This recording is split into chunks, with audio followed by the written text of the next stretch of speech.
Hello my dear students, welcome to our YouTube channel. ಈ ಒಂದು ವಿಡಿಯೋದಲ್ಲಿ ನಾನು ನಿಮಗೆ ಈ DCT 2024ನಲ್ಲಿ ಡಾಕ್ಯುಮೆಂಟ್ ವೆರಿಫಿಕೇಷನ್ ಯಾವ ರೀತಿ ನಡೆಯುತ್ತೆ, ನೀವೇನೆಲ್ಲ ತಗೊಂಡು ಹೋಗಬೇಕು ಮತ್ತು ಡಾಕ್ಯುಮೆಂಟ್ ವೆರಿಫಿಕೇಷನ್ ಆದಮೇಲೆ ಏನು ಪ್ರೋಸೆಸ್ ಇರುತ್ತೆ ಅಂತ ಹೇಳ್ತೀನಿ. ತಾವೆಲ್ಲರೂ ಕೂಡ ಈಗಾಗಲೇ DCT ರಿಸಲ್ಟನ್ನು ಪಡೆದಿದ್ದೀರಾ, ಉತ್ತಮವಾದಂಥ ರಿಸಲ್ಟ್ ಬಂದಿದೆ. ಈಗ ನೆಕ್ಸ್ಟ್ ಏನಪ್ಪ, ಡಾಕ್ಯುಮೆಂಟ್ ವೆರಿಫಿಕೇಷನ್ ಮಾಡಿಸುವಾಗ ಏನೇನೆಲ್ಲ ಒಯ್ಬೇಕು, ನಾವು ಏನೇನೆಲ್ಲ ಇರುತ್ತೆ ಅಲ್ಲಿ ಪ್ರೊಸೀಜರ್ ಅನ್ನೋದು ನಿಮಗೆ ಕುತೂಹಲ. ಅದಾದಮೇಲೆ ಯಾವ ರೀತಿ ಆಪ್ಷನ್ ಎಂಟ್ರಿ ಮಾಡೋದು, ಯಾವುದು ಬೆಸ್ಟ್ ಇಂಜಿನಿಯರಿಂಗ್ ಕಾಲೇಜು, ಇದ್ರ ಬಗ್ಗೆ ಎಲ್ಲ ನಿಮಗೀಗ ಪ್ರಶ್ನೆಗಳು ನಿಮ್ಮ ತಲೆಯಲ್ಲಿ ಕಾಡ್ತಾ ಇದ್ದಾವೆ.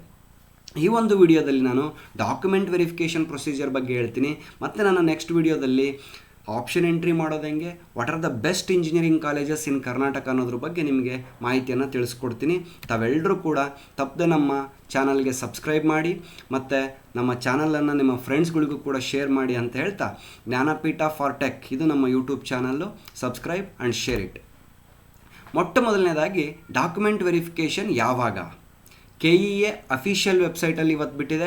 ಏನು ಅಂತೇಳಿದರೆ, document verification DCT 2024 document verification ದಿನಾಂಕ 2/7/2024 ಅಂದರೆ ಇದೇ ಜುಲೈ 2ನೇ ತಾರೀಕಿಂದ ಸ್ಟಾರ್ಟ್ ಆಗಿ ಜುಲೈ 4ನೇ ತಾರೀಕು ಮುಗಿತಾ ಇದೆ. ಸೊ 3 ದಿನಗಳ ಕಾಲ ನಿಮಗೆ ಟೈಮ್ ಕೊಟ್ಟಿದ್ದಾರೆ. ಅದರಲ್ಲಿ ಯಾವ ರೀತಿ ನಾವು ಡಾಕ್ಯುಮೆಂಟ್ ವೆರಿಫಿಕೇಷನ್ಗೆ ಅಟೆಂಡ್ ಆಗಬೇಕು ಅಂತ ನೋಡೋದಾದರೆ, ಇಲ್ಲಿ ನಾವು ಯಾವಾಗ ಬೇಕೋ ಆ ಟೈಮ್ಗೆ ಹೋಗಂಗಿಲ್ಲ. ಅಲ್ಲಿ ಅವರು ಟೈಮನ್ನು ಕೊಟ್ಟಿದ್ದಾರೆ, ಆ ಟೈಮಲ್ಲಿ ಮಾತ್ರ ಹೋಗಬೇಕು. ನೋಡಿ, ಇಲ್ಲಿ 2ನೇ ತಾರೀಕು ಜುಲೈ 2ನೇ ತಾರೀಕು 1ನೇ ರ್ಯಾಂಕಿಂದ 1200 ರ್ಯಾಂಕ್ವರೆಗೆ ಇರ್ತಕ್ಕಂಥವ್ರು ಹೋಗಬೇಕು. ಯಾವಾಗ? ಬೆಳಗ್ಗೆ 9:45ರಿಂದ 11:30 ನಿಮಗೆ ಟೈಮ್ ಇರುತ್ತೆ. ನೀವು 9:00ವರೆಗೆ ಹೋಗಬೇಕು. 11:15ರಿಂದ 1:15 ತನಕ, ಮಧ್ಯಾಹ್ನ 1:15 ತನಕ 1201ನೇ ರ್ಯಾಂಕಿಂದ 2400 ರ್ಯಾಂಕ್ನವ್ರು ಹೋಗಬೇಕು. 2ರಿಂದ 4 ತನಕ 2401ರಿಂದ 3200 ತನಕ ವೆರಿಫಿಕೇಷನ್. ಸಂಜೆ 4:02ರಿಂದ ಅಂದರೆ ಸಂಜೆ 4:15ರಿಂದ ಮುಗಿಯೋ ತನಕ ಓಕೆ, ನಿಮಗೆ 3201ರಿಂದ 4000 ರ್ಯಾಂಕಿಂಗ್ನವ್ರಿಗೆ ಹೋಗಬೇಕು. ಇದು ಫಸ್ಟ್ ದಿನದ ಒಂದು ರ್ಯಾಂಕಿಂಗ್ ಅಥವಾ ರ್ಯಾಂಕಿಂಗ್ ಅನುಗುಣವಾಗಿ ನಿಮಗೆ ಡಾಕ್ಯುಮೆಂಟ್ ವೆರಿಫಿಕೇಷನ್ ಮಾಡ್ತಾರೆ. ಇದೇ ಟೈಮಿಂಗಿಗೆ ನೀವು ಹೋಗಬೇಕು. ಅದೇ ಥರ ನೋಡಿ, 3ನೇ ತಾರೀಕು ಬೆಳಗ್ಗೆ ಫಸ್ಟ್ ಸೆಷನ್, ಅದು 9:45ರಿಂದ 11:00ವರೆಗೆ 4000ದಿಂದ 6000 ರ್ಯಾಂಕಿಂಗ್ನವರು. ಆಮೇಲೆ 11:30ರಿಂದ 1:15 ತನಕ 6001ರಿಂದ 8000, 8001ರಿಂದ 10,000ವರೆಗೆ ಅವರು ಮಧ್ಯಾಹ್ನ 2ರಿಂದ 4 ಗಂಟೆ ತನಕ ಹೋಗಬೇಕು. ಮತ್ತು 10,000ದಿಂದ 12,000ವರೆಗೂ 4:15ರಿಂದ ಮತ್ತೆ ಮುಗಿಯೋ ತನಕ ಮಾಡ್ತಾರೆ ಸಂಜೆ.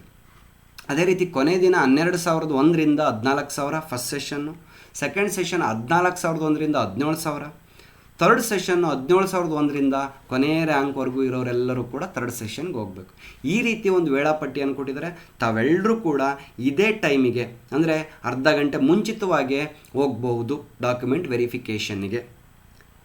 ಸೊ ನಿಮಗೆಲ್ಲ ಟೈಮಿಂಗ್ಸ್ ಬಗ್ಗೆ ಏನೂ ತೊಂದರೆ ಇಲ್ಲ ಅಂತ ಅಂದ್ಕೊಳ್ತೀನಿ. This is the official timings given by KEA. Okay, ವೆಬ್ಸೈಟಲ್ಲಿ ಕೊಟ್ಟಿದ್ದಾರೆ. ಹಾಗಾದರೆ ಸರ್, ಎಲ್ಲಿಗೆ ಹೋಗಬೇಕು, ಡಾಕ್ಯುಮೆಂಟ್ ವೆರಿಫಿಕೇಷನ್ ಎಲ್ಲಿ ನಡೆಯುತ್ತೆ? ನೋಡಿ, ಇದನ್ನು ನೀಟಾಗಿ ತಿಳ್ಕೊಳ್ಳಿ. All nearest government and aided polytechnic colleges, ನಿಮಗೆ ಹತ್ತಿರ ಇರ್ತಕ್ಕಂಥ ಯಾವುದಾದ್ರೂ ಗೌರ್ಮೆಂಟ್ ಪಾಲಿಟೆಕ್ನಿಕ್ ಅಥವಾ ಏಡೆಡ್ ಪಾಲಿಟೆಕ್ನಿಕ್ಕಿಗೆ ಹೋಗಬೇಕು, ಪ್ರೈವೇಟ್ ಕಾಲೇಜಸ್ಗೆ ಹೋಗಂಗಿಲ್ಲ. ಓಕೆ, ಸೊ ಇಲ್ಲಿಗೆ ಹೋದರೆ, ಸರ್ ನಾನು ಓದಿರೋದೇ ಬೇರೆ ಕಾಲೇಜು, ನಾನು ಹಾಗಾದರೆ ಬೇರೆ ಕಾಲೇಜಲ್ಲಿ ಇನ್ನೊಂದು ಬೇರೆ ಕಾಲೇಜಲ್ಲಿ ಹೋಗ್ಬಿಟ್ಟು ನಾನು ಡಾಕ್ಯುಮೆಂಟ್ ವೆರಿಫಿಕೇಷನ್ ಮಾಡಿಸ್ಬಹುದು. ನಿಮಗೆ ಅನುಕೂಲ ಆಗಲಿ ಅಂತಲೇ ನಿಮ್ಮ ನಿಯರೆಸ್ಟ್ ಪಾಲಿಟೆಕ್ನಿಕ್ಕಿಗೆ ಹೋಗ್ಲಿಕ್ಕೆ ಕೇಳಿದ್ದಾರೆ. ಯಾವುದು? ಗೌರ್ಮೆಂಟ್ ಮತ್ತು ಏಡೆಡ್ ಪಾಲಿಟೆಕ್ನಿಕ್ಕಿಗೆ. ಆಮೇಲೆ ಇನ್ನೊಂದು ವಿಚಾರ ಅಂದರೆ, ಆದಷ್ಟು ನೀವು ನಿಮಗೆ ಹತ್ರ ಇದ್ದರೆ ನಿಮ್ಮ ಕಾಲೇಜುಗಳಿಗೆ ಹೋಗೋದು ಒಂದು ಉತ್ತಮ ಅಂತ ನನ್ನ ಒಂದು ಸಲಹೆ. ಯಾಕೆ ಅಂದರೆ, ನಿಮ್ಮ ಕಾಲೇಜುಗಳಲ್ಲಿ ನಿಮಗೆ ಗೊತ್ತಿರ್ತಾರೆ, ಏನಾದರೂ ಸೈನ್ ಮಿಸ್ಟೇಕ್ಸ್ ಇದ್ದರೆ ಅಲ್ಲೇ ಸೈನ್ಗಳನ್ನು ತಗೋಬೋದು ಡಾಕ್ಯುಮೆಂಟ್ಸ್ಗಳಿಗೆ. ಹಾಗಾಗಿ ಬೆಟರ್ ನಿಮ್ಮ ಕಾಲೇಜ್ಗೆ ಹೋಗೋದು ಉತ್ತಮ ಅಂತ ನನ್ನ ಒಂದು ಸಲಹೆ. ಓಕೆ, ಎಲ್ಲಿಗೆ ಹೋಗಬೇಕು ಅಂತ ಗೊತ್ತಾಯಿತು. ನೆಕ್ಸ್ಟ್, ಯಾಕೆ ಡಾಕ್ಯುಮೆಂಟ್ ವೆರಿಫಿಕೇಷನ್ ಮಾಡ್ತಿದ್ದಾರೆ? ನಿಮಗೆಲ್ಲ ಒಂದು ಗೊಂದಲ ಇದೆ ಈಗ.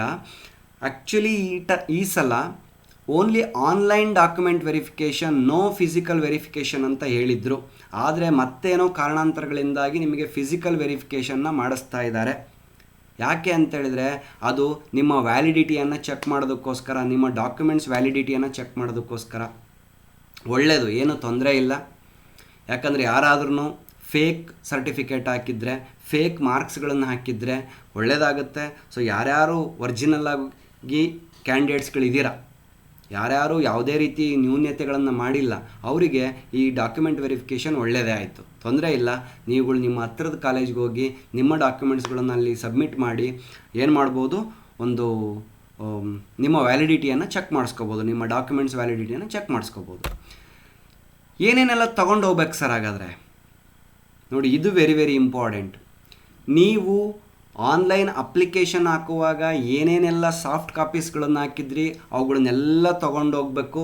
ಕೇಳಿಸ್ಕೊಳ್ಳಿ, ಸಾಫ್ಟ್ ಕಾಪೀಸ್ ಏನೇನು ಅಪ್ಲೋಡ್ ಮಾಡಿದ್ರಿ ಅಥವಾ ನಾನು ಈಗೇನು ಹೇಳ್ತಾ ಹೋಗ್ತೀನಿ ಇವುಗಳೆಲ್ಲ ಡಾಕ್ಯುಮೆಂಟ್ಸ್ಗಳನ್ನು, ಮೂಲ ದಾಖಲಾತಿಗಳು, ಒರಿಜಿನಲ್ ಡಾಕ್ಯುಮೆಂಟ್ಸನ್ನು ತೊಗೊಂಡು ಹೋಗಬೇಕು.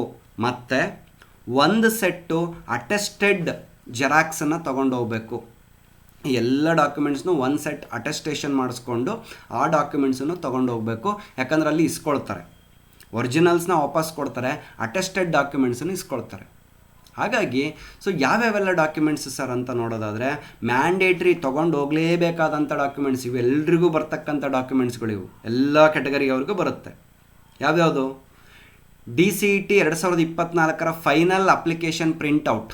ನೀವೇನು ಅಪ್ಲಿಕೇಶನ್ ಹಾಕಿದ್ರಿ ಅದರ ಪ್ರಿಂಟೌಟನ್ನು ಇಟ್ಕೊಳ್ಳಿ. DCET 2024 ಒರಿಜಿನಲ್ ಆಲ್ ಟಿಕೆಟ್, ನೀವೇನು ಪ್ರವೇಶ ಪತ್ರ ಆಲ್ ಟಿಕೆಟ್ ಅದು ಇಂಪಾರ್ಟೆಂಟ್, ಒರಿಜಿನಲ್ ಇದು. ಬಟ್ ಇದು ಪ್ರಿಂಟೌಟ್ ಸಾಕು, ಅದರೊಳಗಡೆ ಸೈನ್ ಮಾಡಿರಿ, ನಿಮ್ದೇನಾದ್ರು ಸೈನ್ ಇದ್ದರೆ ಸೈನ್ ಮಾಡಿರಿ. ಮೂರನೇದು SSLC ಒರಿಜಿನಲ್ ಮಾರ್ಕ್ಸ್ ಕಾರ್ಡ್. ನಿಮ್ಮ SSLC ಒರಿಜಿನಲ್ ಮಾರ್ಕ್ಸ್ ಕಾರ್ಡನ್ನು ನೋಡ್ತಾರೆ ಈಗ, ಡೇಟ್ ಆಫ್ ಬರ್ತ್ ಅದನ್ನೆಲ್ಲ ಚೆಕ್ ಮಾಡಲಿಕ್ಕೆ. ಡಿಪ್ಲೊಮೊ ಮಾರ್ಕ್ಸ್ ಕಾರ್ಡ್ಸ್ ಒರಿಜಿನಲ್ ಅಂತ ಹೇಳ್ತಾರೆ, ಆದರೆ ನಿಮಗಿನ್ನೂ ಒರಿಜಿನಲ್ ಮಾರ್ಕ್ಸ್ ಕಾರ್ಡ್ಗಳು ಬಂದಿಲ್ಲ. ಯಾರ್ಯಾರಿಗೆ ಬಂದಿದೆ ಅವರೆಲ್ಲ ಒರಿಜಿನಲ್ ಮಾರ್ಕ್ಸ್ ಕಾರ್ಡ್ ತೊಗೊಂಡೋಗಿ. ಒರಿಜಿನಲ್ ಮಾರ್ಕ್ಸ್ ಕಾರ್ಡ್ ಬರದೇ ಇರೋರು ಏನು ನಿಮ್ಮ ಕಾಲೇಜಲ್ಲಿ BTE ಲಿಂಕ್ಸ್ಗಳಿಂದ ಒಂದು ಇದನ್ನು ಮಾರ್ಕ್ಸ್ ಕಾರ್ಡನ್ನು ಕೊಟ್ಟಿರ್ತಾರೆ, ಅದರ ಮೇಲೆ ನಿಮ್ಮ ಸಿಗ್ನೇಚರು, ನಿಮ್ಮ HOD ಸಿಗ್ನೇಚರು ಮತ್ತು ನಿಮ್ಮ ಪ್ರಿನ್ಸಿಪಲ್ ಸಿಗ್ನೇಚರು ಅದು ಇದ್ದರೂ ಕೂಡ ಅದು ಒರಿಜಿನಲ್ ಅಂತ ಕನ್ಸಿಡರ್ ಆಗುತ್ತೆ, ಅದನ್ನು ತೊಗೊಂಡು ಹೋಗ್ಬೋದು. ಇದ್ದರೆ DTEಯಿಂದನೇ ಬಂದಿರೋ ಒರಿಜಿನಲ್ ಮಾರ್ಕ್ಸ್ ಕಾರ್ಡ್ ಇದ್ದರೆ ತೊಗೊಂಡೋಗಿ, ಇಲ್ಲ ಅಂದರೆ ಅಟ್ಲೀಸ್ಟ್ ನಿಮ್ಮ ಕಾಲೇಜಿಂದ ಕೊಡ್ತಕ್ಕಂಥ ಪ್ರಿನ್ಸಿಪಲ್ ಸೈನ್ ಇರ್ತಕ್ಕಂಥ ಮಾರ್ಕ್ಸ್ ಕಾರ್ಡ್ ತೊಗೊಂಡೋಗಿ. Next very very important, 7 year study certificate. ನೀವು ಈಗಾಗಲೇ ಮಾಡಿಸ್ಕೊಂಡಿದ್ದೀರಾ, ಆ ಸ್ಟಡಿ ಸರ್ಟಿಫಿಕೇಟ್ ಮೇಲೆ BEO ಸಿಗ್ನೇಚರ್ ಆಗಿರಬೇಕು. 7 ವರ್ಷಗಳ ಮಿನಿಮಮ್ 7 ವರ್ಷಗಳ ಸ್ಟಡಿ ಸರ್ಟಿಫಿಕೇಟ್ ಇರಬೇಕು. ವೆರಿ ವೆರಿ ಇಂಪಾರ್ಟೆಂಟ್ ಅಂದರೆ ಆ 7 ವರ್ಷದಲ್ಲಿ SSLC ಇರಲೇಬೇಕು ಅಥವಾ ಡಿಪ್ಲೊಮೊ ಇರಲೇಬೇಕು. ಸರ್ ಬರೀ ನಾನು 1ರಿಂದ 7 ತನಕ ಮಾಡಿಸಿದ್ದೀನಿ, ನೋ, ಅವನು ಹೇಳಿರೋ ಪ್ರಕಾರ ಇನ್ಕ್ಲೂಡಿಂಗ್ SSLC ಆರ್ ಡಿಪ್ಲೊಮೊ ಅಂತ ಹೇಳಿದ್ದಾರೆ. ಹಾಗಾಗಿ 7 ಇಯರ್ ಸ್ಟಡಿ ಸರ್ಟಿಫಿಕೇಟಲ್ಲಿ ಬೆಟರ್ SSLCದು ಒಂದು ಇರಲಿ, SSLC ಓದಿರೋದು ಇನ್ಕ್ಲೂಡ್ ಆಗಿರಲಿ, ಮತ್ತು ಡಿಪ್ಲೊಮೊ ಓದಿರೋದು ಇನ್ಕ್ಲೂಡ್ ಆಗಿರಲಿ. ಓಕೆ, SLC ಇದ್ದರೆ ಸಾಕು, ಅಥವಾ SLC ಇಲ್ಲ ಅಂದರೆ ಡಿಪ್ಲೊಮೋದಿದ್ದರೂ ಸಾಕು, ಅವೆರಡರಲ್ಲಿ ಒಂದಿರಬೇಕು ಅಂತ. ನೆಕ್ಸ್ಟ್, ಹಾಗಾದರೆ ಇವಿಷ್ಟು ಮ್ಯಾಂಡೇಟ್ರಿ ಇದ್ದು, ಈಗ ಆಪ್ಷನಲ್ ಡಾಕ್ಯುಮೆಂಟ್ಸ್ ಯಾವ್ಯಾವು? ಆಪ್ಷನಲ್ ಅಂದರೆ ಓನ್ಲಿ ಆಯಾ ಕ್ಯಾಟಗರಿಗೆ ಸಂಬಂಧಪಟ್ಟಂಗೆ, ಅವರ ಸ್ಪೆಷಲ್ ಕೇಸಿಗೆ ಸಂಬಂಧಪಟ್ಟಂಗೆ ಬರ್ತಕ್ಕಂಥ ಡಾಕ್ಯುಮೆಂಟ್ಸ್ಗಳು ಯಾವ್ಯಾವು ಅಂದರೆ, ಫಸ್ಟ್ ಒನ್, ನೀವೇನಾದರೂ ಕನ್ನಡ ಮೀಡಿಯಮಲ್ಲಿ ಓದಿದ್ರೆ ನಿಮಗೆ ಅನ್ವಯ ಆಗಂಗಿದ್ರೆ ಕನ್ನಡ ಮೀಡಿಯಮ್ ಸರ್ಟಿಫಿಕೇಟ್ 1ರಿಂದ 10ವರೆಗೂ, ಅದ್ರ ಮೇಲೆ BEO ಸೈನ್ ಆಗಿರಬೇಕು. ರೂರಲ್ ಸರ್ಟಿಫಿಕೇಟ್ 1ನೇ ಕ್ಲಾಸಿಂದ 10ನೇ ಕ್ಲಾಸ್ವರೆಗೂ, ಅದ್ರ ಮೇಲೆ BEO ಸೈನ್ ಆಗಿರಬೇಕು. ಜನರಲ್ ಸ್ಟೂಡೆಂಟ್ಸ್ ಯಾರಾದರೂ ರೂರಲ್ನ ಕ್ಲೈಮ್ ಮಾಡ್ತಿದ್ರೆ, GM ಸ್ಟೂಡೆಂಟ್ಸ್ಗಳು, ಅವ್ರಿಗೆ ನಾನ್ ಕ್ರೀಮಿ ಲೇಯರ್ ಸರ್ಟಿಫಿಕೇಟ್ ಅಂತ ಇನ್ನೊಂದು ಎಕ್ಸ್ಟ್ರಾ ಮಾಡಿಸ್ಬೇಕಾಗುತ್ತೆ. ಅದಕ್ಕೆ ತಹಶೀಲ್ದಾರ್ ಸೈನ್ ಆಗಿರುತ್ತೆ. ನಾನ್ ಕ್ರೀಮಿ ಲೇಯರ್ ಸರ್ಟಿಫಿಕೇಟ್ ಪರಿಶೀಲನಾ ಪ್ರಮಾಣ ಪತ್ರ ಅಂತ ತೊಗೊಂಡು ಹೋಗಬೇಕು. ಮೂರನೇದು income and caste certificate, income ಮತ್ತು ಕ್ಯಾಸ್ಟ್ ಸರ್ಟಿಫಿಕೇಟ್ ತೊಗೊಂಡು ಹೋಗಬೇಕು. ನಾಲ್ಕನೇದು 371J ಸರ್ಟಿಫಿಕೇಟ್ಸ್, ಅಂದರೆ ಯಾರೋ ಹೈದರಾಬಾದ್ ಕರ್ನಾಟಕ ಮೀಸಲಾತಿಯನ್ನು ಪಡಿಬೇಕು ಅಂತಿದ್ದೀರಾ ಅವರು 371 ಸರ್ಟಿಫಿಕೇಟ್ ತೊಗೊಂಡು ಹೋಗಬೇಕು. ಮತ್ತು ಕೆಲವರು ಯಾರು ನಮ್ಮ ಕರ್ನಾಟಕದಲ್ಲಿ ಓದಿಲ್ಲ, ಅವರು 7 ವರ್ಷ ಸ್ಟಡಿ ಸರ್ಟಿಫಿಕೇಟ್ ಇಲ್ಲ ಅಂತ ಆಪ್ಷನ್ ಹಾಕಿರ್ತೀರ, ಅವರಿಗೆ ಪೇರೆಂಟ್ಸ್ ಸ್ಟಡಿ ಸರ್ಟಿಫಿಕೇಟ್ ತೊಗೊಂಡು ಹೋಗಬೇಕಾಗತ್ತೆ, ಆ ಕೆಟಗರಿನಲ್ಲಿ ಅಪ್ಲೈ ಮಾಡಿರೋರಿಗೆ. ಮತ್ತು ಹೊರನಾಡು ಕನ್ನಡಿಗ, ಗಡಿನಾಡು ಕನ್ನಡಿಗ ಅವರೇನಾದರೂ ಇದ್ದರೆ ಅವ್ರುಗಳು ಮಾತೃಭಾಷೆಯ ಬಗ್ಗೆ ಒಂದು ದೃಢೀಕರಣವನ್ನು ತಗೊಂಡು ಹೋಗಬೇಕಾಗುತ್ತೆ. ಸೊ ಇವಿಷ್ಟು ಆಪ್ಷನಲ್ ಡಾಕ್ಯುಮೆಂಟ್ಸ್ ನಿಮಗೆ ಅನ್ವಯ ಆದರೆ ಮಾತ್ರ ನೀವು ಅದನ್ನು ಮಾಡಿಸ್ಕೊಂಡು ಇಟ್ಕೊಳ್ಳಿ, ರೈಟ್. ಸೊ ಹಾಗಾದರೆ ಇವಿಷ್ಟು ಡಾಕ್ಯುಮೆಂಟ್ಸ್ಗಳನ್ನು, ಒರಿಜಿನಲ್ ಡಾಕ್ಯುಮೆಂಟ್ಸ್ಗಳು ಪ್ಲಸ್ ಒಂದು ಸೆಟ್ ಅಟೆಸ್ಟೆಡ್ ಜೆರಾಕ್ಸ್ ಕಾಪೀಸ್ನ ಹಿಡ್ಕೊಂಡೋಗಿ, ಒಂದು ಸೆಟ್ ಬೇಡ 2 ಸೆಟ್ ಹಿಡ್ಕೊಂಡೋಗಿ. ನಾನು ನಿಮಗೇನು ಸಜೆಷನ್ ಮಾಡ್ತೀನಿ ಅಂದರೆ, this is the best time. ಈಗ ನಿಮ್ಮ ಎಲ್ಲ ಡಾಕ್ಯುಮೆಂಟ್ಸ್ಗಳಿಗೂ 4-5 ಸೆಟ್ಟು ಜೆರಾಕ್ಸ್ ಮಾಡಿಸಿ, ಅದಕ್ಕೆ ನಿಮ್ಮ ಪ್ರಾಂಶುಪಾಲರಿಂದ ಅಥವಾ ಯಾವುದೇ ಒಂದು ಗೆಜೆಟೆಡ್ ಆಫೀಸರಿಂದ ಅಟೆಸ್ಟೇಷನ್ ಮಾಡಿಸಿ ಇಟ್ಕೊಳ್ಳಿ. ಇನ್ಮೇಲೆ ಎಲ್ಲೂ ಹೋದರೂ ಅಟೆಸ್ಟೆಡ್ ಕಾಪೀಸ್ನ ಕೇಳ್ತಾರೆ. ಓಕೆ. Special cases. ಯಾರ್ಯಾರು PH ಕ್ಯಾಂಡಿಡೇಟ್ಸ್ ಇದ್ದೀರಾ, ಫಿಸಿಕಲಿ ಹ್ಯಾಂಡಿಕ್ಯಾಪ್ಟ್ ಇದ್ದೀರಾ, ನಿಮಗೆ ಮೆಡಿಕಲ್ ಚೆಕಪ್ಗೆ ಹೋಗ್ಬೇಕು. ಫಸ್ಟ್ ನೀವು ಆ ಮೆಡಿಕಲ್ ಚೆಕಪ್ಪು ಬೆಂಗಳೂರು ಮಲ್ಲೇಶ್ವರಂನಲ್ಲಿ ನಡೆಯುತ್ತೆ. ಅದಕ್ಕೆ ಅಡ್ರೆಸ್ ಕೊಟ್ಟಿದ್ದಾರೆ KEA ವೆಬ್ಸೈಟಲ್ಲಿ. ಅವ್ರು ಯಾವಾಗ ಹೋಗಬೇಕು? 1ನೇ ತಾರೀಕು ಹೋಗಬೇಕು. ನೀವು ಅಲ್ಲಿ ಮೆಡಿಕಲ್ ಚೆಕಪ್ ಮಾಡಿಸ್ಕೊಂಡು ಬಂದಾದಮೇಲೆ ಯಾವುದಾದ್ರೂ ಒಂದು ವೆರಿಫಿಕೇಷನ್ ಸೆಂಟ್ರಿಗೆ ಹೋಗಿ 2ನೇ ತಾರೀಕಿಂದ ವೆರಿಫೈ ಮಾಡಿಸ್ಬೋದು. ಇದು ಸ್ಪೆಷಲ್ ಕ್ಯಾಂಡಿಡೇಟ್ಸ್, ಸ್ಪೆಷಲ್ ಕೇಸ್ ಇದು, PH ಕ್ಯಾಂಡಿಡೇಟ್ಸ್ ಇದ್ದರೆ. ಮತ್ತು ಇಫ್ ಆಬ್ಸೆಂಟ್ ಫಾರ್ ವೆರಿಫಿಕೇಷನ್ ಏನಾಗುತ್ತೆ? ನಾನು ಅವತ್ತು ವೆರಿಫಿಕೇಷನ್ಗೆ ಹೋಗೋಕ್ಕಾಗಲಿಲ್ಲ, ಏನಾಗುತ್ತೆ? ನೀವೇನಾದರೂ ವೆರಿಫಿಕೇಷನ್ಗೆ ಅಟೆಂಡ್ ಮಾಡಲಿಲ್ಲ ಅಂದರೆ ನಿಮಗೆ ಆಪ್ಷನ್ ಎಂಟ್ರಿಯನ್ನು ಮಾಡಲಿಕ್ಕೆ ಬಿಡೋದಿಲ್ಲ. ಆಮೇಲೆ ನಿಮಗೆ ಸೀಟ್ ಕೂಡ ಸೆಲೆಕ್ಷನ್ ಆಗೋದಿಲ್ಲ. ನೀವು ಇಂಜಿನಿಯರಿಂಗ್ ಜಾಯ್ನ್ ಆಗೋಕ್ಕಾಗಲ್ಲ. So it is must and should you have to attend the verification. Sir, ನನ್ನ ಬದಲಿ ಬೇರೆಯವ್ರು ಯಾರಾದರೂ ಅಟೆಂಡ್ ಆಗ್ಬೋದಾ? ನೋ, ನೀವೇ ಖುದ್ದಾಗಿ ಹೋಗಿ ಅಟೆಂಡ್ ಆಗಿ ಅಲ್ಲಿ ಸೈನ್ ಮಾಡಬೇಕಾಗತ್ತೆ. ಹಾಗಾಗಿ ಇವೆಲ್ಲ ಒಂದು ಸ್ವಲ್ಪ ಗಮನದಲ್ಲಿರಲಿ. ನೀವೇ ಹೋಗಬೇಕು, ಖುದ್ದಾಗಿ ನೀವೇ ಹೋಗಬೇಕು. ಯಾರೂ ಸುಮ್ಮನೆ ನಮ್ಮ ಪರವಾಗಿ ನಮ್ಮ ತಂದೆ ಹೋಗ್ತಾರೆ, ಅಣ್ಣ ಹೋಗ್ತಾನೆ ಅಂದರೆ ಆಗಲ್ಲ, ರೈಟ್? ಹಾಗಾಗಿ ನೀವೇ ಹೋಗೋದು ಕಂಪಲ್ಸರಿ. ಮತ್ತು ವೆರಿಫಿಕೇಷನ್ಗೆ ಅಟ್ಲೀಸ್ಟ್ ಟೈಮ್ ಮಿಸ್ಟೇಕ್ ಆದರೆ ಏನಾಗುತ್ತೆ? ಸರ್, ನಾನು 9:30 11 ಅಂತ ಸ್ಲಾಟ್ ಕೊಟ್ಟಿದ್ದಾರೆ, ಅಲ್ಲೇ ಹೋಗ್ಬೇಕಾ? ಹೌದು, ಅಲ್ಲೇ ಹೋಗಬೇಕು. ಏನಾದರೂ ಎಮರ್ಜೆನ್ಸಿ ಕಂಡೀಷನ್ಸ್ನಲ್ಲಿ ಮಿಸ್ಟೇಕ್ ಆದರೆ ಪಕ್ಕದ ಸ್ಲಾಟಿಗೆ ಹೋಗಿ ರಿಕ್ವೆಸ್ಟ್ ಮಾಡ್ಕೊಳ್ಳಿ. ಅದು ಗೊತ್ತಿಲ್ಲ, ಅವರು ತೊಗೊಂಡ್ರೆ ತೊಗೋಬೋದು, ಬಿಟ್ಟರೆ ಬಿಡ್ಬೋದು. ಲಾಸ್ಟ್ ಟೈಮ್ ಕೆಲವೊಬ್ರಿಗೆ ತೊಗೊಂಡಿದ್ದಾರೆ, ಆದರೆ ಹಂಗೆ ಮಾಡೋಕ್ಕೆ ಹೋಗಬೇಡಿ. ನಿಮ್ಮ ಸ್ಲಾಟ್ಗಳಲ್ಲೇ ಹೋಗಿ. ಏನೋ ಮೆಡಿಕಲ್ ಎಮರ್ಜೆನ್ಸಿ ಬಂತು, ಏನೋ ಒಂದು ನಿಮಗೆ ಅಚಾನಕ್ಕಾಗಿ ಏನಾದರೂ ಬಂತು ಅಂದರೆ ಪಕ್ಕದ ಸ್ಲಾಟಲ್ಲಿ ಹೋಗ್ಬೋದು.